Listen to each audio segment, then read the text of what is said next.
মেয়েদের ভুল বলতে এখানে যে আমাদের দেশের মেয়েরা এইভাবে সেজদা দেয়। একটু আমি ঘুরে দেখাচ্ছি আপনাকে দেখানোর জন্য। এই যে এইভাবে বসে মেয়েরা বসে এবং এইভাবে জড়ো সড়ো হয়ে সেজদা দেয়।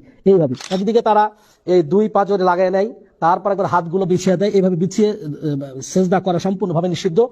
আবার বসার সময় এইভাবে বসে, এই যে বললাম না, এইভাবে এটা তাওয়াররুক কর বলে। 4 রাকাত অথবা 3 রাকাত বিশিষ্ট সালাতের দ্বিতীয় বৈঠকে তাওয়াররুক করে এভাবে বসতে হয়। নিতম্বরের উপর বসে বাম পাটা বের করে দিতে হয় এবং এভাবে বসতে হয়। এটা তাওয়াররুক, শেষ বৈঠকে, সেজদার সময় নয়। কিন্তু আমাদের নারীরা ঘরে যখন সালাত আদায় করেন তখন জড়ো সড়ো হয়ে এইভাবে সেজদা দেন, এইভাবে সেজদা দেন। এভাবে সেজদা দিবেন না, কোনোই লাগিয়ে দেওয়াটা নিষিদ্ধ। সুতরাং এরকম ফাঁকা রাখবেন, এরকম ফাঁকা রাখবেন যেন ছাগলের ছোট বাচ্চা আপনার বুকের তল দিয়ে যেন যাতায়াত করতে পারে। তাহলে এই ভুলটা আমাদের মেয়েরা অধিকাংশ করে থাকেন, এই ভুলটা আমাদের মেয়েরা অধিকাংশ করে থাকেন।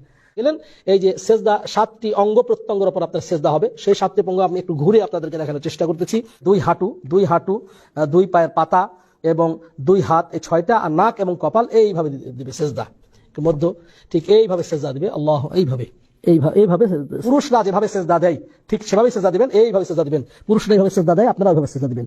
এবং সেজদা দেওয়ার সময় পিছন দিকে আপনার পায়ের গোড়ালি লাগিয়ে দিবেন, গোড়ালি এইভাবে দিতে পারেন, কিন্তু এইভাবে দেওয়াটা হচ্ছে সুন্নাহ, এইভাবে দেওয়াটা সুন্নাহ। এইভাবে দিবেন, গোড়ালি মেরে দিবেন।